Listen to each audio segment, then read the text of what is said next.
اللہ سبحانہ و تعالی نے قرآن مجید میں رسول معظم صلی اللہ علیہ وسلم کے متعلق فرمایا ہے وَإِنَّكَ لَعَلَىٰ خُلُقٍ عَظِيمٍ کہ آپ بڑے ہی اعلیٰ اور عظیم اخلاق پہ فائق ہیں۔ آپ اندازہ فرمائیں کہ رسول اللہ صلی اللہ علیہ وسلم کا اخلاق کتنا اعلیٰ و عرفہ ہوگا کہ جس اخلاق کو اللہ سبحانہ و تعالیٰ نے عظیم کہا ہے، معمولی بات نہیں ہے۔ عرب میں سے اگر کوئی کہتا کہ یہ بہت ہی اعلیٰ اخلاق کے حامل ہیں، کوئی سردار، کوئی علاقے کا بڑا چودھری، تو پھر بھی ایک بڑی اہمیت کی حامل ہے۔ لیکن رب تعالیٰ جب فرمائے اِنَّكَ لَعَلَىٰ خُلُقٍ عَظِيمٍ کہ آپ انتہائی عظیم یعنی عظمت سے ہے، بڑے ہی اعلیٰ اخلاق پہ آپ فائق ہیں، آپ کا اخلاق بہت عظیم ہے، تو اس سے آپ اندازہ لگا سکتے ہیں کہ رسول اللہ صلی اللہ علیہ وسلم کس قدر ایک عظیم اخلاق پہ فائق تھے۔ سامعین کرام، اللہ سبحانہ و تعالیٰ نے قرآن مجید میں فرمایا ہے لَقَدْ كَانَ لَكُمْ فِي رَسُولِ اللَّهِ أُسْوَةٌ حَسَنَةٌ کہ نبی مکرم صلی اللہ علیہ وسلم کی زندگی میں ہمارے لیے اسوہ حسنہ ہے۔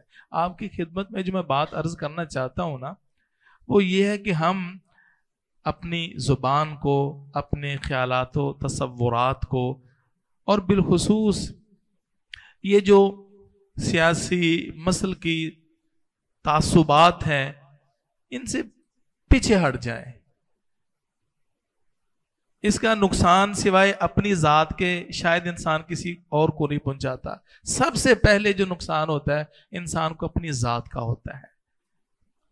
اور یہ بھی ذہن میں رکھیے کہ انسان زبان سے جو کلمہ بھی کہتا ہے اس کلمے پہ مؤاخذہ ہوتا ہے۔ ما یلفظ من قول الا لدیہ رقیب عتید، اس پر ایک تیار نگران فرشتہ بیٹھا ہوا ہے۔ اور پھر اس سے ہمارا معاملہ بہت آگے چلا جاتا ہے اختلافات کے وقت، اور ہم یہ معاشرتی طور پر اپنے اختلافات کو دیکھتے ہیں، لیکن اتنے اپنی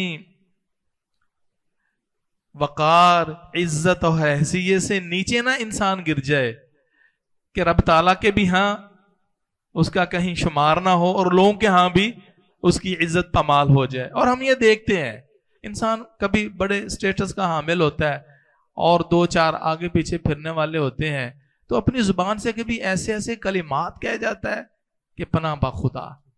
اپنی زبان کی حفاظت کرنی چاہیے، اپنے افکار کی حفاظت کرنی چاہیے، اور اپنے دل کو ہمیشہ اپنے مسلمان بھائی کے بارے میں صاف رکھنا چاہیے۔ اسلام میں مسلمان کی تعریف کیا ہے؟ یہ بخاری کی حدیث ہے، اس سے آپ کو اندازہ لگا لینا چاہیے۔ فرمایا من صلی صلاتنا واستقبل قبلتنا واکل ذبیحتنا، جو شخص ہمارے ساتھ نماز پڑھے اور وہ اکل ذبیحتنا، ہمارا وہ جو ذبح شدہ جانور ہے وہ کھائے، اور قبلہ کی رخ نماز پڑھے، تین کام ہے۔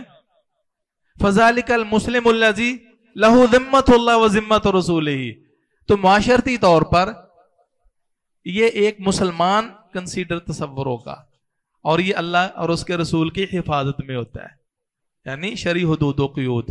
تو ایک ظاہری مسلمان جو ہے نا، ظاہری معاملات میں اس کو مسلمان سمجھنا چاہیے، اور یہ جو گالی گلوچ اور اسی طرح لان تان کا جو کلچر ہے نا، اس کو ختم ہونا چاہیے۔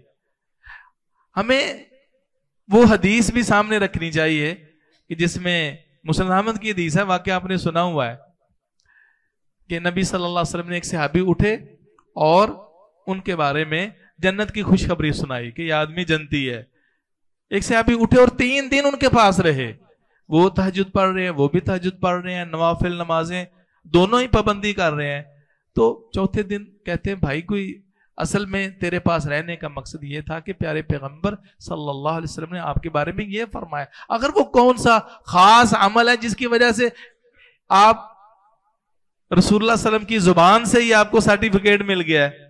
اس نے کہا بھائی کوئی اتنا بڑا عمل تو معلوم نہیں، لیکن یہ کہ جب میں سوتا ہوں نا تو کسی بھی مسلمان بھائی کے بارے میں میرے دل میں بغض اور قدورت نہیں ہوتی، صاف حساب کر کے میں سو جاتا ہوں۔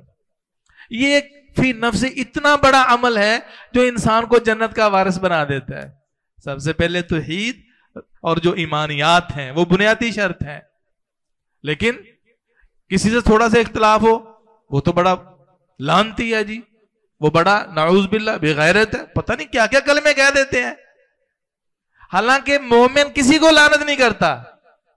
اللہ کے رسول صلی اللہ علیہ وسلم فرمائے لیس المؤمن بالطعان ولا اللعان، نہ تانا زنی کرتا ہے، نہ لان تان کرتا ہے، نہ کسی کو برا بلا کہتا ہے، یہ مومن کی صفت ہے۔ المسلم من سلم المسلمون من لسانہ و یدہ، فرمایا حقیقی مسلمان وہ ہے جس کی زبان اور ہاتھ سے دوسرا مسلمان محفوظ رہے۔ یہ کوئی بڑی بات نہیں ہے کہ انسان کسی کو لتھاڑ کے رکھ دے اور پھر یہ غیبت، یہ چغلی اور یہ مجالس میں یہ گرمی کی جو باتیں ہیں، یہ بڑے جوش و خروش، یہ عزت اور غیرت کے نام پر، یہ حقیقت ہے گھن کے کیڑے کی طرح ہمارے اعمال کو چیزیں برباد کر رہی ہیں۔ اور پھر فتویٰ بازی، مسالک میں دیکھ وہ مومن نہیں، وہ کافر، وہ فاسق، یہ کیا ہے؟ یہ قطعاً شرعاً درست نہیں ہے۔ اللہ سبحانہ وتعالیٰ نے یہ صحیح بخاری کی یعنی میں اس کی جو شان نزول آیت کی وہ آتی ہے، کچھ صحابہ کرام نکلے غزوے پہ، تو ایک بکریوں کا چراہا تھا، چند بکریاں تھی، چرا رہا تھا، تو اس نے مسلمانوں کو آتے ہوئے دیکھا، یہ دشمن کا ایریا تھا، تو اس نے کہا السلام علیکم۔ تو یہ غیب تو جانتے نہیں تھے، صحابہ کرام غیب تو جانتے ہی نہیں تھے، تو انہوں نے کہا یہ تو شاید اپنی جان بچانے کی غرض سے کہہ رہا ہے، ہیلا کر رہا ہے، تو فوراً پکڑا اور اس کی گردن تن سے جدا کر دی اور بکریاں جو تھی غنیمت کے طور پر رکھ لی۔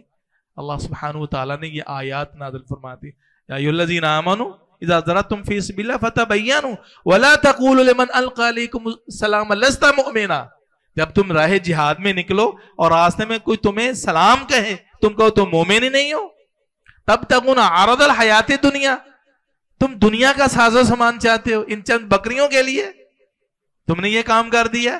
یعنی وہ تو اپنے خاص ہدف اور جہاد کے لیے نکلے تھے، اور علاقے میں جو بستیاں تھی کفار کی، وہ سمجھتے تھے کہ ان کو توحید کی دعوت دی ہے اور پھر انہوں نے ایکسیپٹ نہیں کیا تو لہٰذا ان کا جان مال حلال ہے۔ اللہ فرماتے ہیں تم اس نے سلام کا اور تم کہتے ہو لست مومنا، تم مومن نہیں ہو۔ یہ دنیا کی یعنی تم مال اور مفاد چاہتے ہو، مقصد کیا ہے؟ آج بھی بنیادی طور پر جو آپس میں نزاعات اور ایک دوسرے کو برا بلا کہنے کی، وہ صرف اپنے مخصوص حلقے میں انسان گڈ ویل چاہتا ہے اور بھگت چاہتا ہے، اس کا کچھ حاصل نہیں ہوگا سوائے چند ٹگوں کے اور چند دنیوی اور چند ایام کی مفاد پرستی کے۔ نبی مکرم صلی اللہ علیہ وسلم کی سیرت کیا ہے کہ آپ نے یعنی کسی بھی شخص کی مذمت اپنی زبان سے، یعنی اس طور پر کہ وہ زندہ ہے اور کمزوری ہے تو آپ نے لان تان کی، یہ منع ہے، یہ لعنت درست نہیں ہے۔ کسی کو اگر کوئی شخص کہتا ہے یہ کافر ہے، یہ فاسق ہے، اور وہ اس کا مستحقن، خود بخود وہ لعنت، وہ جو برے کلمات کہے ہوتے ہیں وہ انسان پر خود لوٹ آتے ہیں۔ مومن کا کیا شیوا ہونا چاہیے؟ مومن کو اپنی زبان پہ تالا لگانا چاہیے، اپنے ذہن کو غلط تصورات اور برے خیالات سے محفوظ رکھنا چاہیے۔ یہ ذہن کی جو پاکی اور ستھرائی ہے نا، یہی بہت بڑا عمل ہے۔ مومن کا جو پاک دل ہے نا، اس کی حدیث میں بڑی فضیلت آئی ہے، جس طرح ابن ماجہ کی حدیث ہے، رسول اللہ صلی اللہ علیہ وسلم میں افضل الاعمال بتاتے ہوئے ایک تو یہ بتایا کہ مومن صدوق اللسان، جو انسان صدوق اللسان ہے ایک وہ، اور دوسرا کہ جس کا دل پاک صاف ہوتا ہے، محموم القلب۔